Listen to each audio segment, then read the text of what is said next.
Abantu umfundisi ulindwa ngeculo.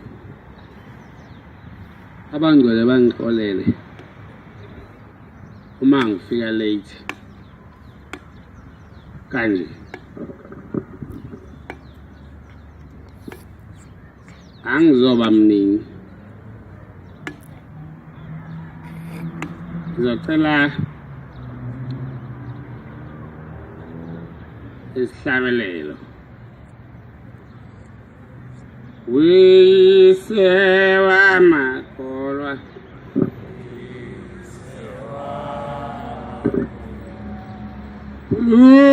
umoya wami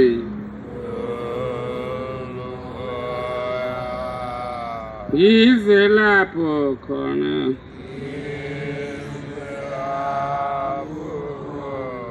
ekuphameni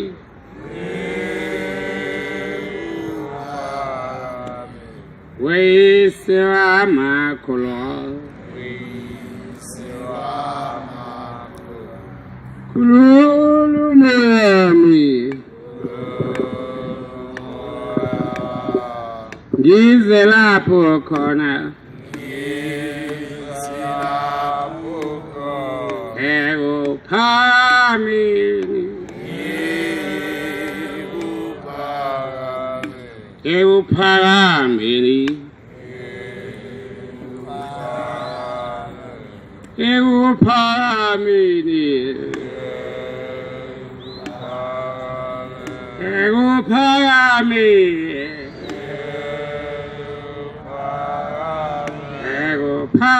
ekuphameni Wisewa makholwa kululumoya wami ngize lapho khona ekuphameni ekuphameni ekuphameni ekuphameni ekuphameni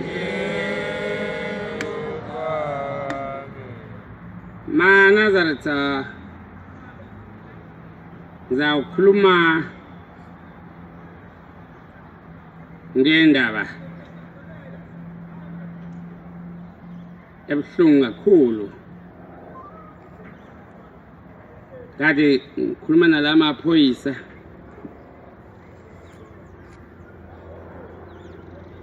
alaphana eZerubacom. Ngisheshwe kwecala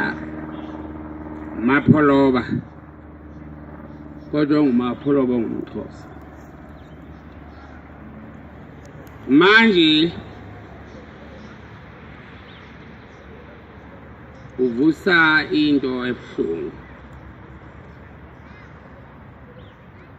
ngendaba yami yokushawa ngamaNazaretha lapha ekuthuthukeni eZimbangoma.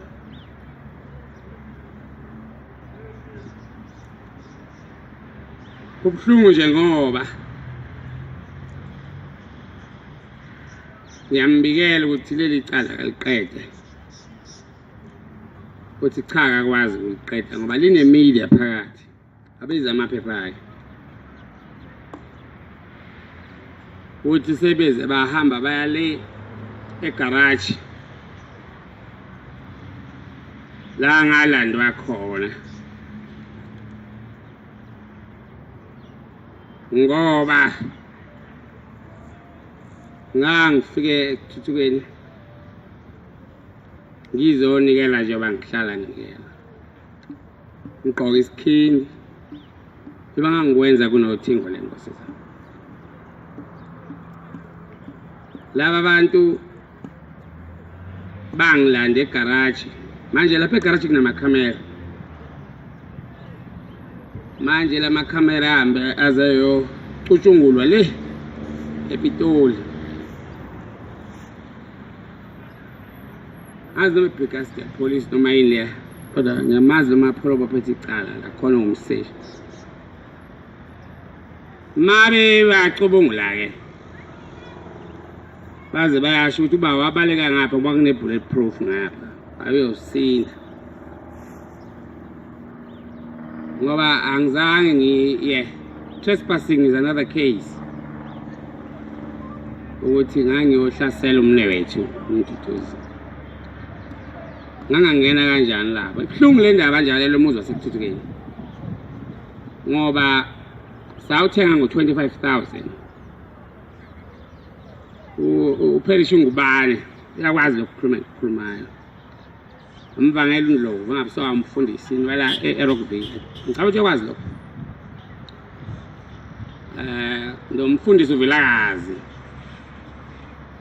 yala uyakwazi lokukhuluma ongumfundisi wala eGoli osewahamba noThingo nenkampani njalo sayenza naye umfundisi uVilakazi yayi uThingo Nazareth company ngicabanga ukuthi akhona ama-shares akhe lapha ngoba noThingo linayo balula eHoto House umfundisi uyaphila-ke uVilakazi khumbula sihleli noThingo endlini ebuhleni ngimchazela ngale nkampani ubaba wathi asiphuze itiye kwase kuntambama nje angihamba nomvangela ungema wasedube ngazi umsoba wamfundisini no mfundisi uVilakazi kodwa sasikhuluma ngendaba yaseHolland nemasingcwabisane nani engakwazi kwenzakala ngangizomele ngiye le China ngalezo zinsuku manje lo muzi wasekuthuthukeni amathempeli amaningi enhlanhleni awunikelela ngaso sikhathi manje ula eGoli shawa wami ke ngikubona kungasho lutho ukuthi ngaze kibe enkantolo ngami manje lamaphoyisa ke yaphethe icala ngoba athaza alale emahhotela eThekwini efuna ubufakazi balelo daba lokushawa kwami amaNazaretha mhlawumbe uyamazi umuntu mayizolwa nawe kuba ngangiyofuna isihlalo ngangiyogqoka isuti nothai njengomuntu phela ukhombisa uba inkosi kepha ngangigqoke nje ishort ke into encanyana nje ngagqoka nesikipa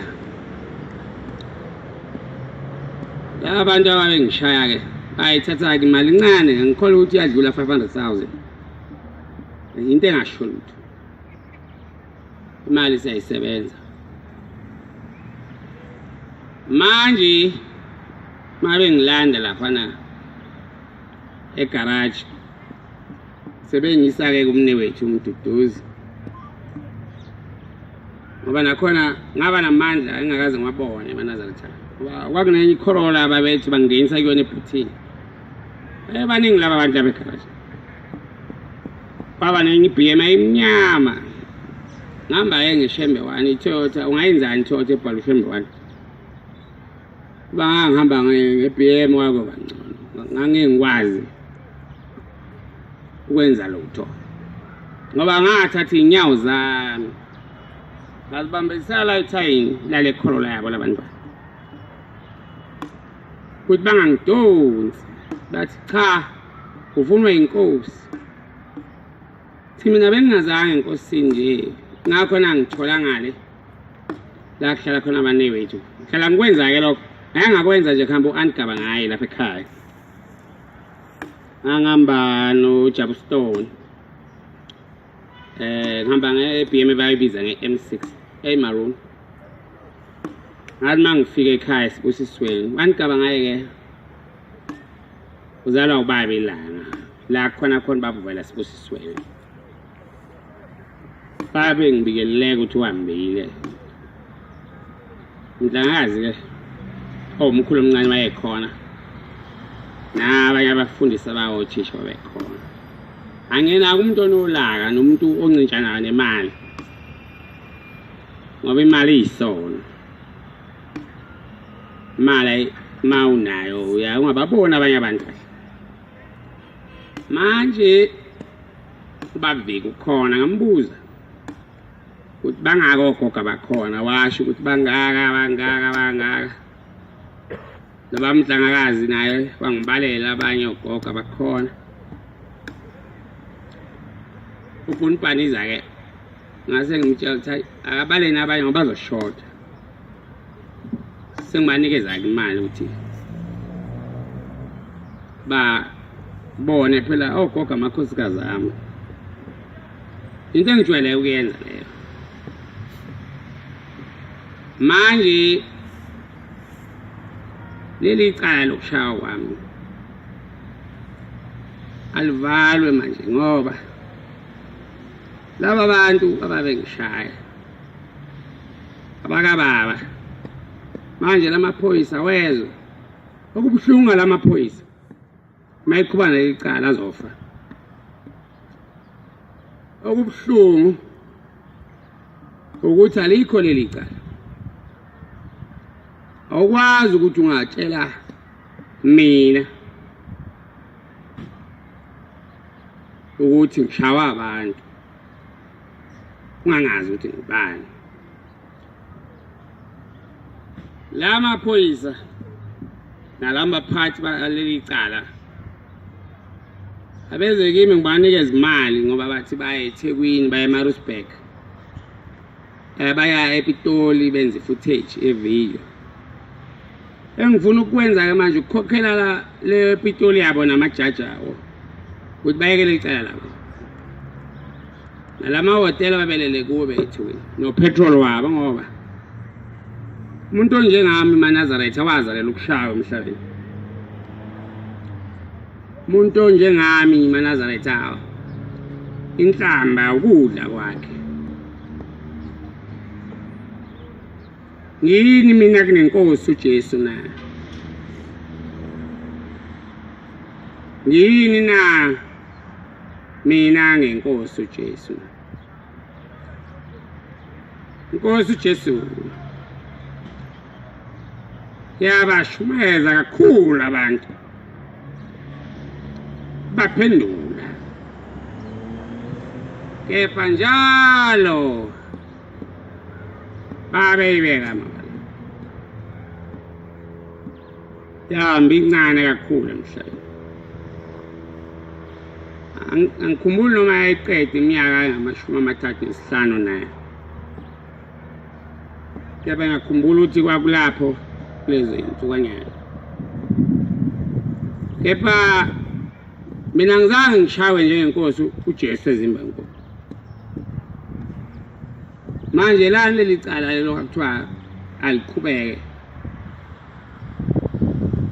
ngoba umuntu kumele uthethelela abantu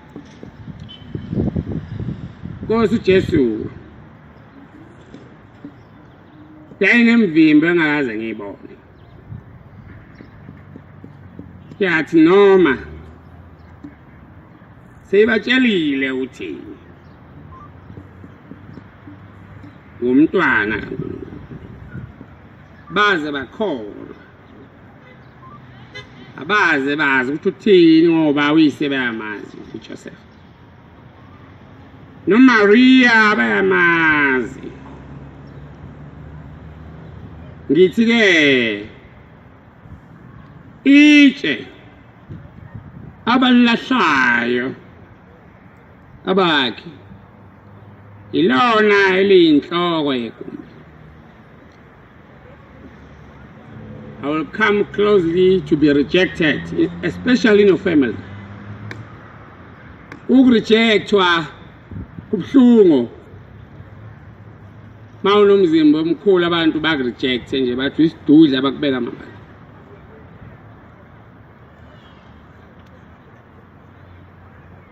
uJesu abantu babemrejecta kakhulu bengamfuni bemphikisa lo mntwana umbiza ngesidudla kusasa yoba ngokuthize ayikho into ebuhlungu njengokurejectwa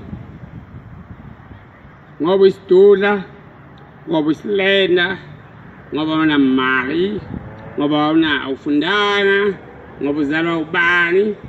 ongcono kunobani awukwazi ukukhuluma izwi kaNkulunkulu makunjalo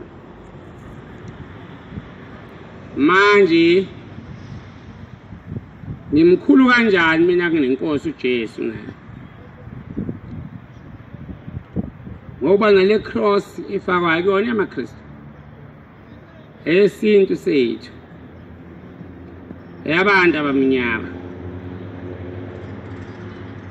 elizwe lethu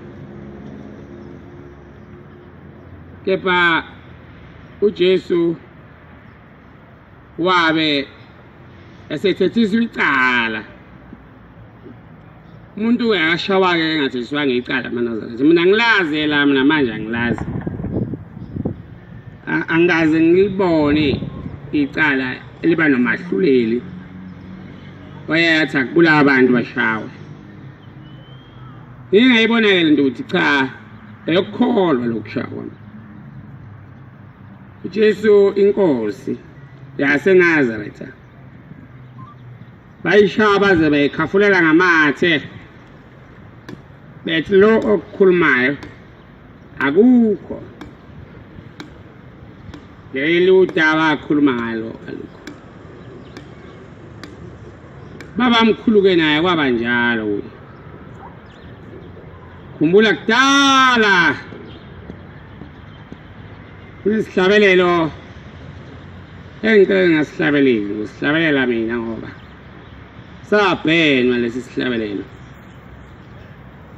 sibhenwa abezizwe kuze ubaba ilanga ubaba ongizalayo akwazi ukuzuza i-copyright yezihlabelelo zamaNazaretha maNazaretha ke i-copyright yezihlabelelo zamaNazaretha.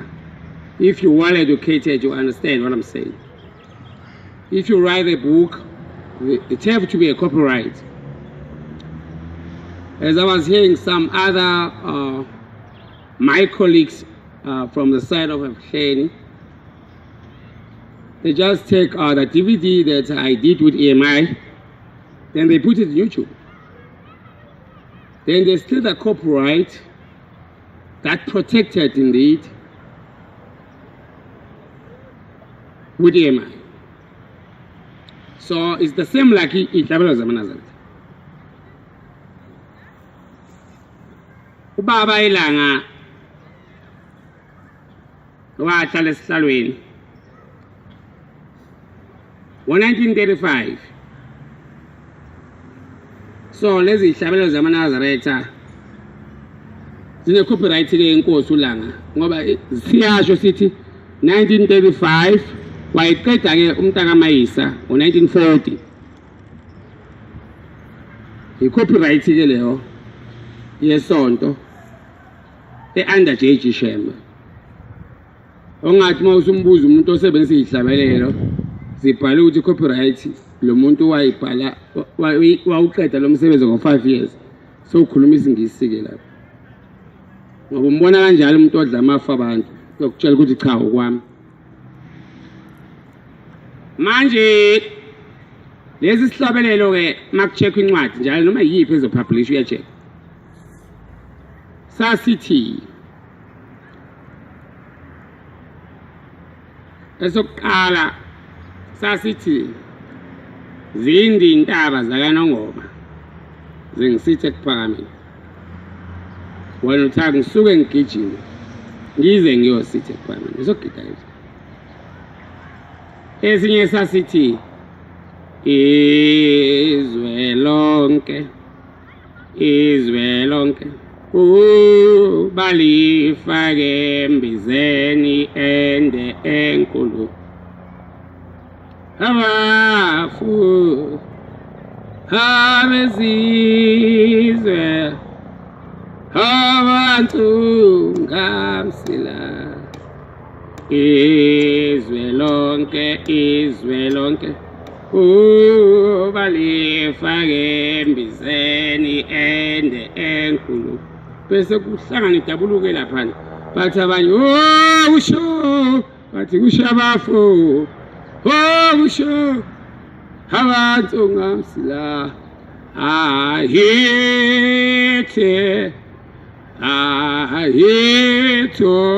phakama izwe lonke balifake embizeni ende enkulu abafu usho abezizwe usho abantu ngamsila ahithe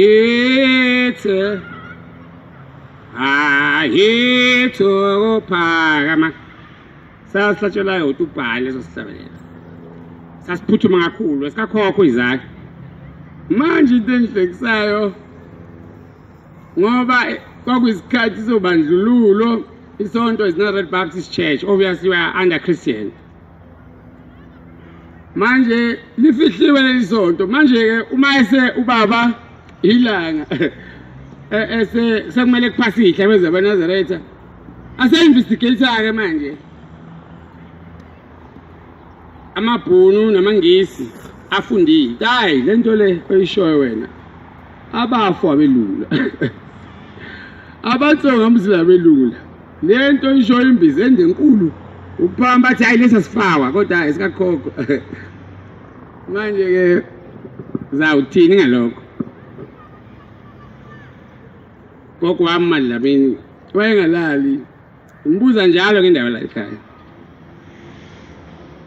engitshela ukuthi mabe kuthuka abantu ngakhula ke mina ngithuka njalo kuthuka Shembe wandiza athi gogo noma bekuthuka benzani bofana noJesu njoba ngisho nje ngithi itshe abalahlaya bakhe ilona eliyinhloko yegumi Jesu babushaya amaNazaretha baze bambethela baze bamkhafa ngamathe engenze lutho khuluma nje ukuthi abantu abahlangana abantu abazwana abantu abagcina imithetho kaNkulunkulu bebushaya nje ukuthi uyindodana kaNkulunkulu manje Inkosi uJesu yababona laba bantu bayibatshethi izovuka ngosuku lwesithathu ababeyikhafelela ngamatshe yabathethelela ngubani mina phakama engingabophisa umnewethu umduduzi nabantu bakhe ngokungishaya kwabo ngiyawuthini kubaba ngalokho na lokhu kukhuluma ngikukhulumayo iyakhuluma inkosi yasekuphakameni uPhasha I quote inkosi uPhasha yakhuluma amazwi akangithinta kakhulu ngangisekuphakameni azoyinsuku semncane ithi inkosi uPhasha uNtsika ithi mayikhuluma esabatheni ikhuluma ngokuthethelelana inkosi uPhasha ke yayishesha nje mayikhuluma ithi ke inkosi uPhasha sekuphakameni maNazaretha kuphi ukuthethelelana kini na thingeke ilanga lapha ekuphakameni wadlula indoda lendoda yathi mayidwela ekuphakameni yayisishaya amajubu kamqala wendlela qala wendlela komqopho wenjobo ibhinqwa abaningi khokho wami inkosi yasekuphakameni mayiwashaya lo lamajuba kwangaba kuhle enkosini I quote uthi uBabulonda ekhuluma le ndaba la majuba awenkosi asekuphakameni la matshe awenkosi asekuphakameni ukhuluma ngokuthi akuthethelelwana uthi uphasha ingakho ngithi njalo manje imali ogezwa njalo ngigeza izolo nithethelelane uthi kodwa isono esikhulu kakhulu isono esenziwe umneweni ngoba usheba akwazi ukuthethelela mawenza isono kumneweni noma kumfowenu noma kudadewenu manje kuze kube uyena oxolayo akuxolele ngalesi sono senzi manje mina ngixolela umnewethu uMduduzi engashawe ekuthuthukeni phambi kwabantu engazi ngine ingane ngumnumzana la ekhona ngiyisakhamuzi athi ma bengishaya abantu bathi bangangishaya ekhanda ngoba ngawashela engangicabanga ukuthi kwayenye ngilekelele manje nina nithethelana ngani mama mina ngumthetheleli ngithi icala ngiyalivala ngizokhokhela amaphoyisa imali yawo angifuni ukuthi umnewethu angene enkantolo nabantu bakhe besonto ngoba ngihlonipha le ndaba kababa okuyona baleke kakhulu uthi uBabulonda lo muntu washaya lamajuba ukhokho wasuka waya kuye wamshaya qithi wamqeda yathi memshaya inkosi uyizaya lo muntu kuba kwakhona befundisi usho njalo baba bayokhuza befundisi ngoba wathi shafa lo muntu wathi sekhuza abanye abantu ababekhona abashumana baba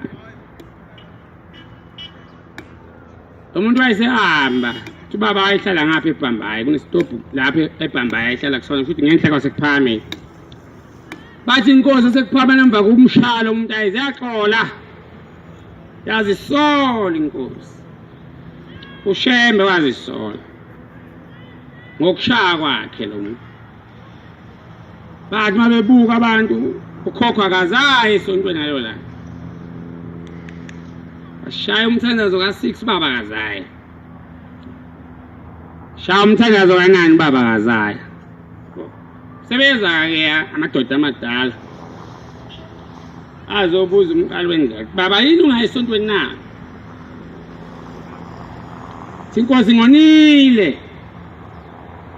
bantu bami ngonile shaya umuntu phambi kwenu nigqoka ingubo emhlophe ngishaya umuntu esontweni la kuthandazwa khona manje ngisaba uNkulunkulu angisakwazi ukungena esontweni manje hawu baba akabesangena esontweni wayesehamba umprofeti Zashem I quote again amazwi kaBabulonda mayihamba baba mkhulu wehla waze wafika eBhambayi emzini wale ndoda wayesekhuleka kule ndoda hawu mayize le ndoda uthi hawu ngiyakhuleka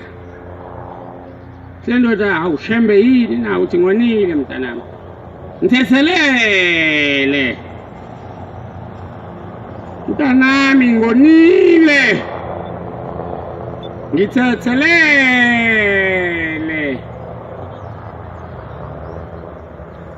mntanami ngithethelele silo muntu hawu inkosi baba angani mina ngishaya amajuba akho na ngoba la kuphakameni ubaba akafuni namajuba akhe baba akafuni ihlahla zakhe noma unaso isihlahla endlini ngabo sigawula noma kanjani ngoba ihlahla lezi baba ezakhe anosicela kuNkulunkulu ngoba uShembe izona izinto ayithanda kakhulu lezo ihlahla nezinyoni zakhe malo umuntu eshaya inyoni kababa wacanuka kakhulu kuba ababengekho abafundisi abathize eduze nentayisuto wayombulani bani wahlubuka Silo muntu baba ngiyini mina kuyimina engonile na engishaya amajuba akhe kuphakame umama Nazaretha lo muntu esho njalo futhi ebhambayi nje indawo la kunestop lapho sakhumbula ukuthi sasiyini igama layo baba mkhulu wakhe mayibuye endlini akazange esontweni ngoba kwayengahlambulukile manje ngithi kuphi ukuthethelelana kumanazo emndenini yenu kuphi ukuthethelelana okhokho benu bayithanda yini lento yokuhlukana kwemizi yenu nabantwana benu ngokunjalo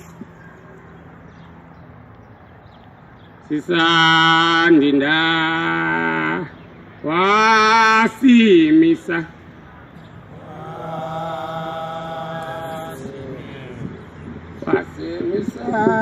Sabashia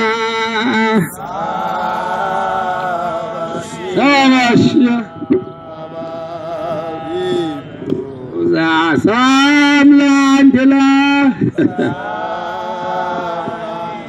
Yengaphunga Elihle makabongwe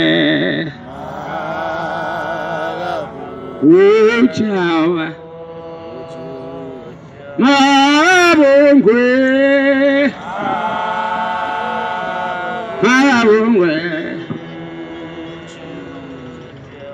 Namuhla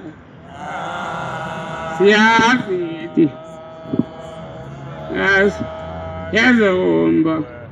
Wobaba Bafa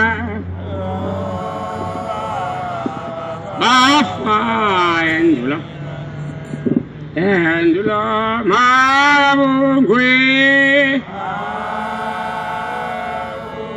Mabongwe Uchawa Chawa Mabongwe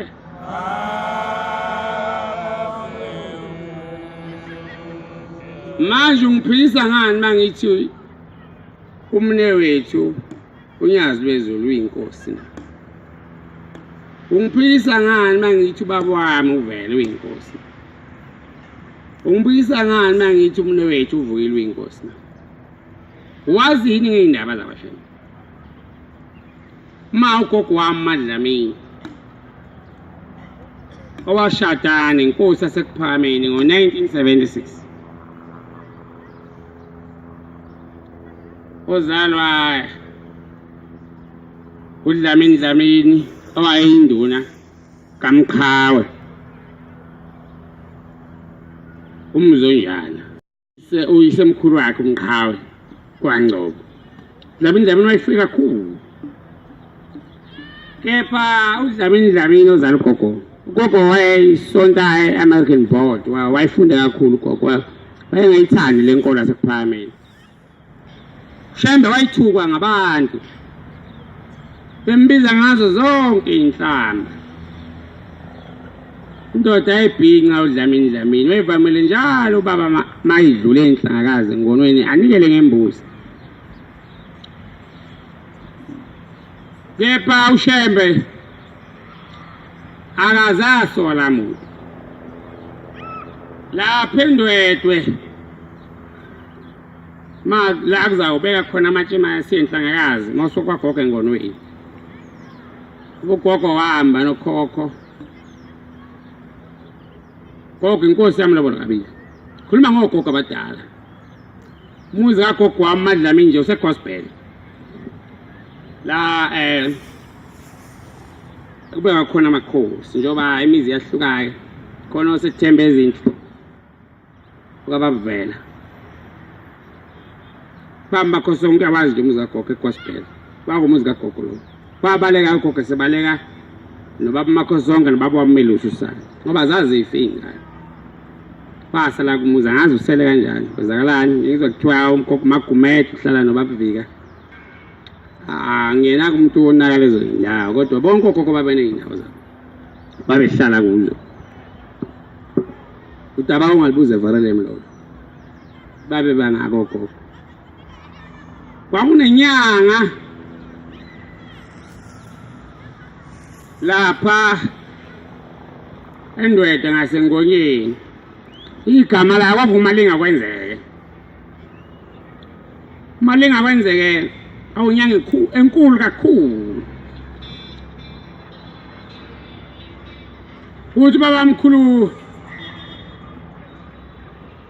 mabebeka manje benhlakazi malinga kwenzeka imcasulo lento uthi hawu abantu bakaShembe bafike babeka amatshe la manje la manje azosuswa ubani ma usuke engolweni uyenhlakazi uzokwehla nje ungafika ezantsi parishini so uzokhuphela ngaseyintuthwaneni khona HP school lapha ebizini ngolweni kokwehla lapho nje ezantsi esephumelele kuphakameni kodwa esehlala kulowo muzi awakhilwa kaDlamini lapha engolweni makuqala indaba yokuhlukana kwebandla manje ngikhuluma ukuthi ukhokho lenyanga uma lengakwenzeke yayidumisa izulu emini icanulo baba mkhulu ukhokho wami embiza ngamagama Nazareth umuntu kaShembe la ngabe isidakwa mawa kaShembe bomhlonipho lokho noma ngabe unjani umuntu wakaShembe bomhlonipha njalo kumbule ebuhleni ngelinye ilanga lo unyazi bezulu lo umne wethu lushawa yiwa amaNazaretha lawo bethi uyaphuza yamaNazaretha akubona kanjani ukungcola enganeni kaShembe na sina aboShembe singasikubone lokho singakwazi ukuthi khona umuntu ongathi umuntu wakaShembe uyaphuza ngoba satshela ukuthi masiza la ekhaya sizocela ukuye kutshwana kusho inkosi esekuphakameni la kushawo baba ekuphakameni ibabuza ukuthi lobu tshwana bebushonephi bebushone enganeni zabo namhlanje lobu tshwana bungasekho enkosini yazo lezulu nani nishaya seyinkosi nithini ngalokho ngoba ngake nenhlanhla mina yakuphuza amatshwana kodwa bonke abantu bakaShembe bephuza sazi ke baye bathi inkosi ephuza ifihlo tshwaleni mhlambe kunjalo kodwa ngakuhlonipha konke ababekwenza ngoba mina utshwala ngibazi kaze ngibone manje ngithi lenyanga engikhuluma ngayo uma lengakwenzeka ewe noShembe ukuthi asusela manje induna uDlamini iyayibuka le ndaba manje sekuzwa abantu yalwa bamsaba lo muntu endaweni uthi uzobulala uShembe lo muntu uthi ukhokho akulungile mbizeni ukhokho sawubona malinga kwenzeka uthini khalelani ngalamanje akangabasasha lutho malinga kwenzeka wabe sethatha inkosi bayihlabisa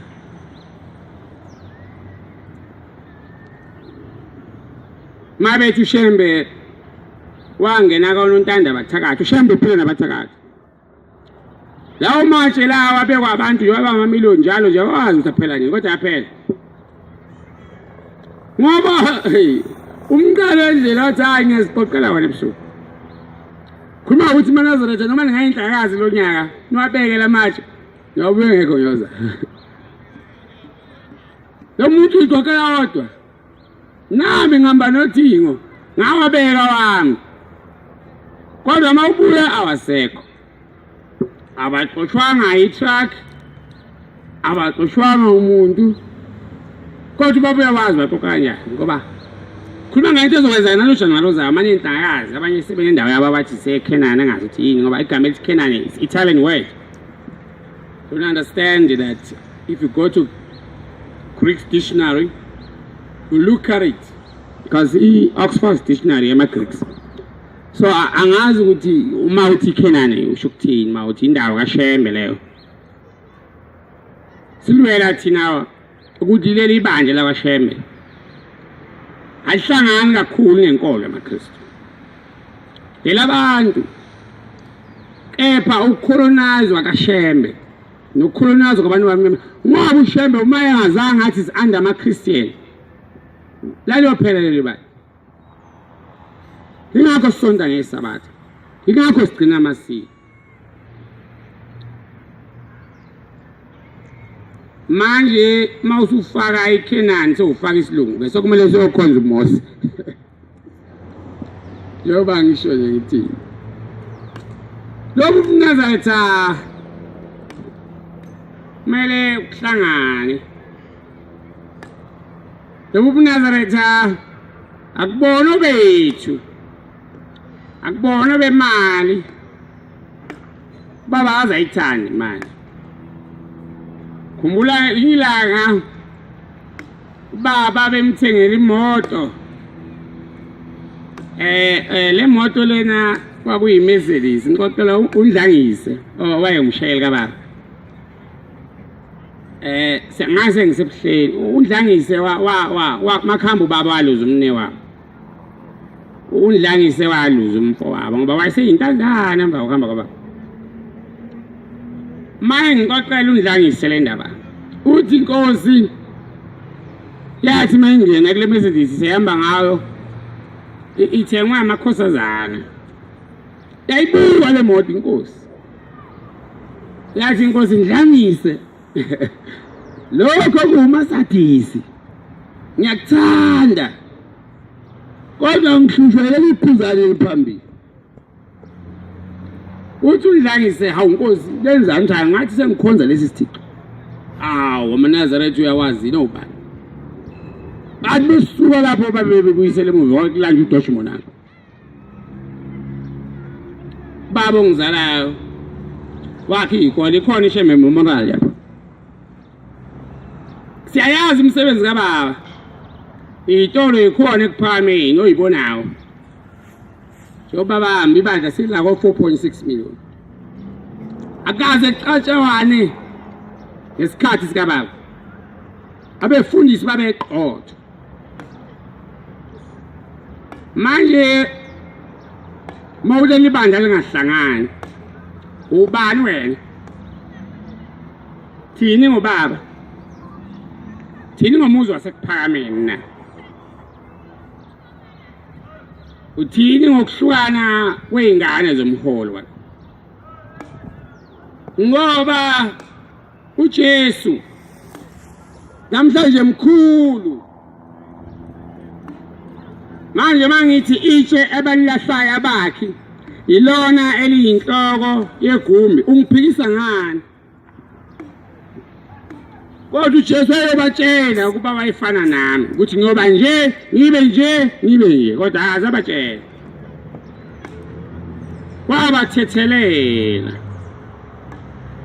kuphi ukuthethelana amaNazaretha na thethelela umneweni mawunokudla umuphi umleweni wazi ukuthi umneweni udlile mina ekhaya kucetshiwe kodwa ngingilale ngendlala nguphama ngilala ngendlala ngazi ukuthi ngizocela ukudla ngoba ngingene ebuhleni mangingafika kuthiwa ngiyinkosi yengagulela umntwana la ngibene ngithola imali ngimise eShayina uthi unkosikazi wami hamba uyocela kumfona umduduzi leyo mali akazange nginika ngamtshela unkosikazi ngeke nginike mina aze ngoyifune balunguni mangalamba nje manje ngikuPhakameni ngobizwa ngegama iphekulu phana lapha engabeka khona ugogo wami umuzi wagogo ungaphansi eGezemane nganikela ngenkomba ngembuyisele ekuPhakameni emnyama ekhona umnethu ubuki kodwa ngengene ethuneni lagogo wami ubamkanyezi itshe lakhe simbeka esekuPhakameni mangafika nje kuthiwa cha hayi wena Phakama ngoba uyinkosi noma uyiphekulu kodwa abanye abantu bayangena ngena nabantu bezepolitiki bona umongameli umusho esebuhleni mina ngaze ngimbone kumusho ngimuzwa ngendaba mhlawumbe inkosi ayambona kodwa uyangena ebuhleni mina ngingeni azaphila umbhobho lo musho oqhawulana nami ubusuku nemini lo musho umngani wami kodwa wena mawusonta la kimi eJiphi ebuhleni ungena ngembuzi nenkomo uncolile umusho ungifonela zonke izinsuku kodwa uyangena ebuhleni aphuma umbhobho akunankinga uRamaphosa uyangena ebuhleni eqhawula inkinga lo phakama othi akafuni ukuba inkosi lo phakama othi akuhlangana ibandla lo phakama othi akube nokuthula ebandleni lamaNazarene uyena ozondwayo manje ngithini isikhathi sokuthi kuphuma umphongolo wezivumelwano laba bantu babengahlangani bengazwani kuzawuba buhlungu kimi ngoba samele ngiqale manje ngivula izikole efana nama Sunday school kanje ngifundise abantu abamnyama ngenkolo yabantu abamnyama ngiyeke liya amaNazaretha kwaShembe ngoba ngathi nomsiki ngoba mina ngisumuntu othanda imali ngiqale ezinye indaba zokuthi ngifundise abantwana ngomuntu omnyama ngoba laba bantu bakaShembe yababona bathanda imali nabaholi bakhona imali nezigubhu siphiwe imali la njalo uphethe isimtsepho usiphi imali njalo ngoNovember abakamduduza imali yakhona ithathwa unjani abathethembe ezinhle imali yakhona ithathwa usibisi lapha imali yakhona ithathwa uyena ababhutsiza imali yakhona ithathwa umhlongo makuzomele umtsepho ekhiphele imali siyazwana akuhlukwana nesilo sayithola ngoba kunemali isohlalo nje ngoNovember bayithola lapho siba bangani ngalo kubese kuyaqhathwa sihlula uphethe isimtsepho ohlanganisa izinkolo aziphi imali ngoba ethi ayihlangana wena wakwaShembe ucebile unakho bonke uhlula ubumbano ngiqedile ngiyabona inkosi ngibusise inkosi ibusise ukuphakama kwenhlangano